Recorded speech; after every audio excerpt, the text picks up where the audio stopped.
It's been 84 years. It's okay, just try to remember anything at all.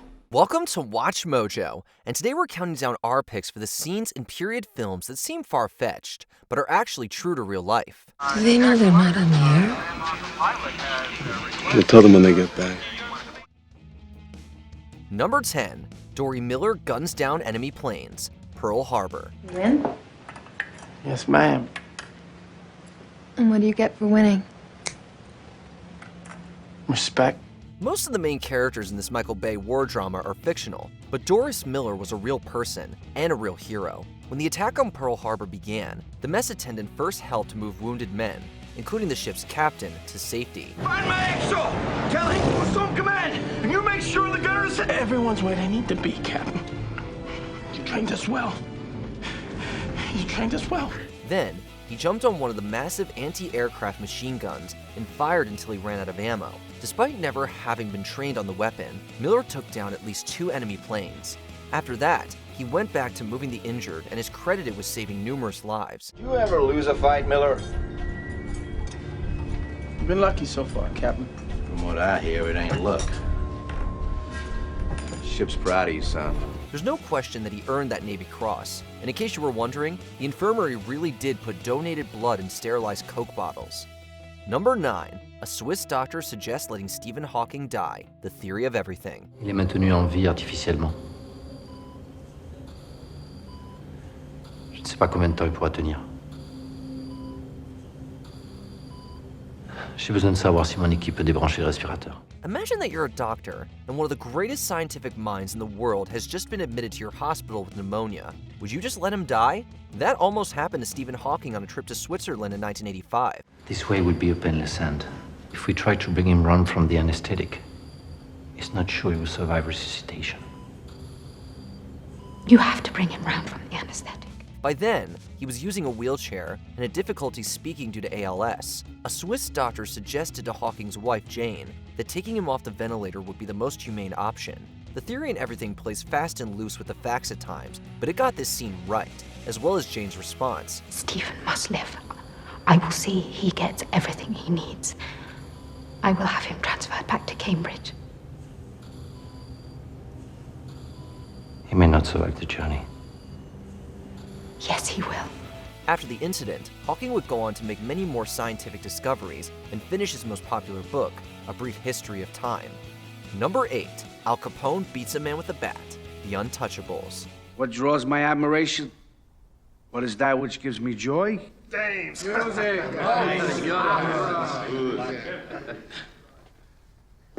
Baseball. It might seem unlikely that a man, even a crime boss, would beat another man to death with a baseball bat at a black tie gala. And it's true, Al Capone didn't do that in real life. He actually beat 3 men to death with bats. His rival, Joe Aiello, had talked 3 of Capone's heavies into overthrowing him, and Capone found out about the plot. The brutal killings were probably intended to send a message about how dangerous Capone really was. I'm going out there for myself. But I get nowhere unless the team wins. Team.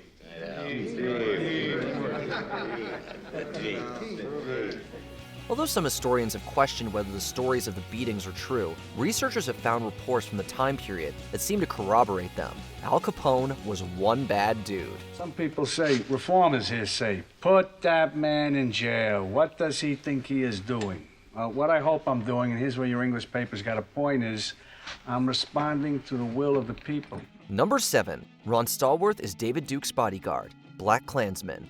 Just about every scene of this movie is hard to believe, and yet, most of them really happened. Listen, when can you meet? How about Friday night after I get off work? That's a deal, buddy boy. We'll get right back to you with the details. Take care now. Stallworth really was a black police detective who infiltrated the KKK with the help of a white colleague. When Grand Wizard David Duke traveled to Colorado, Stallworth was indeed assigned to be his personal security. Mr. Duke, favor to ask? Nobody's gonna believe me when I tell them that I was your personal bodyguard today. Care to take a Polaroid with me? However, Duke was there for a publicity tour, not to attend Stallworth's initiation into the white supremacist group as the movie shows. But Stallworth did manage to get a photo with his arm around Duke, which Duke was not happy about. One, 2, 3. Jesus H. Christ! What did you just do, boy? According to Star Wars memoir, that scene happened pretty much just as it did in the film.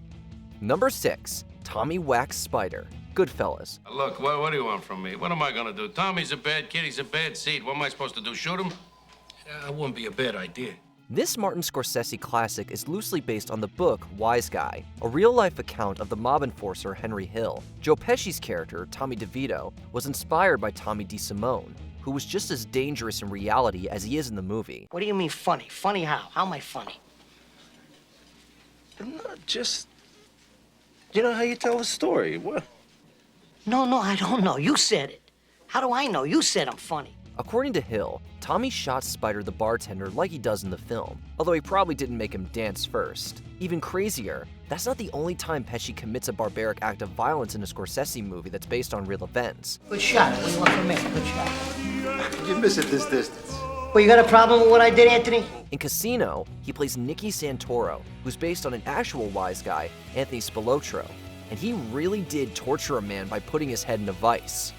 Number 5, get the girl to check the numbers. Hidden Figures. John Glenn was the first American to orbit the Earth, and it might never have happened without Katherine Johnson. I like her numbers. Thank you.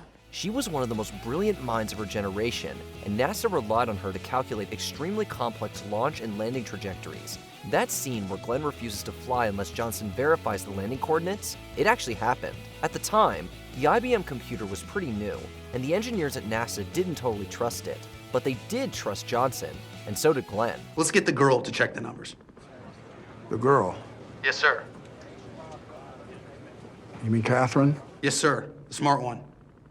I mean, she says they're good. I'm ready to go. In fact, Johnson was often asked to verify the IBM's calculations. She worked on Alan Shepard's first space flight, the moon landing, and helped the Apollo 13 crew get back to Earth safely. She was a true American hero. It's a little hard to trust something you can't look in the eyes. That's right, Colonel. Catherine did manage to calculate a few decimal points further than that hunk of metal. Well, I will take every digit you got. Be sure to thank her for me.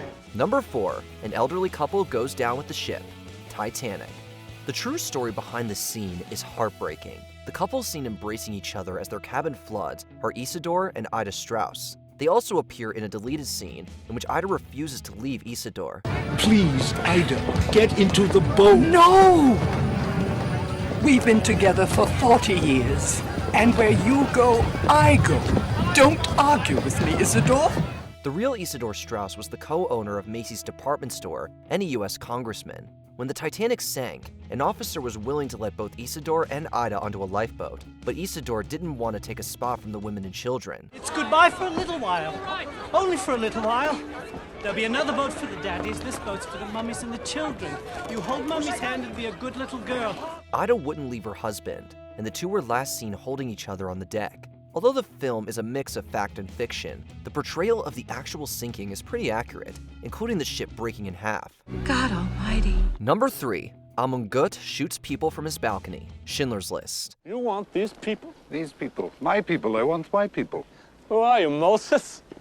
Come on, what is this? Oh, where's the money on this? Where's the scam? Steven Spielberg took great care to ensure that the violence and cruelty perpetrated by the Nazis were depicted accurately in his film. Although it's shocking, the portrayal of Amon Göth's sadism and brutality is no exaggeration. By this evening, those 6 centuries are a rumor. They never happened. He was nicknamed the Butcher, and according to survivors, he entertained himself by torturing and killing concentration camp prisoners every single day. Not only did he shoot people from his balcony, he also trained his dogs to attack prisoners and tear them apart. Everyone in the camp was terrified of him. One of the Jews saved by Oskar Schindler said of the man, "When you saw Göth, you saw death." They cast a spell on you, you know, the Jews. When you work closely with them, like I do, you see this. They have this power. It's like a virus. Some of my men are infected with this virus. They should be pitied, not punished. They should receive treatment because this is as real as typhus. I see this all the time. Number 2, Solomon Northup is left to hang, 12 years a slave. You must know that I'm not a slave. I cannot hear that. Before I came to you, I was a free man trying to save your life. And I have a debt to be mindful of. This film isn't just a graphic look at the horrors of slavery. It's based on the real Solomon Northup's autobiography, and it follows the book pretty closely. Ty Beats actually existed, and he was just as evil as the film portrays him. Oh, my, you are a brute. You are a dog. And no better for following instruction! When he tried to punish Solomon for basically no reason, Solomon fought back and was almost hanged for it. In the movie, the scene plays out as it did in real life. The overseer prevents Ty Beats and his cronies from killing Solomon, but leaves him hanging all day. If you hang him, he will lose his debt. You have no claim to his life. As for you two, if you have any regard for your own safety, I say be gone! The biggest difference is that in reality, Solomon was hanging in the sweltering Louisiana sun, not the shade. His suffering must have been unimaginable. Before we continue, be sure to subscribe to our channel and ring the bell to get notified about our latest videos. You have the option to be notified for occasional videos or all of them. If you're on your phone, make sure you go into your settings and switch on notifications. Number 1. DIY carbon dioxide filtration, Apollo 13. Those CO2 levels are going to be getting toxic. Well, I suggest you gentlemen invent a way to put a square peg in a round hole.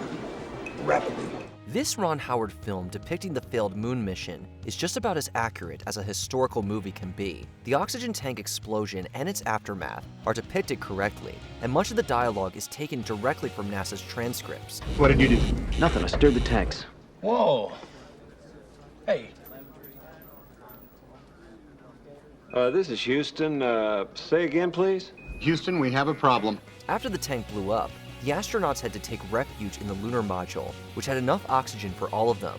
However, its CO2 filtration was only designed for 2 people.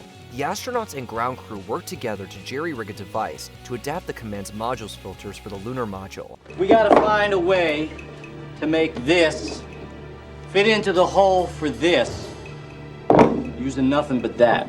It was an incredible feat of human ingenuity, and it's super satisfying to see Hollywood get it right. We just have one question. Why isn't Katherine Johnson in this movie?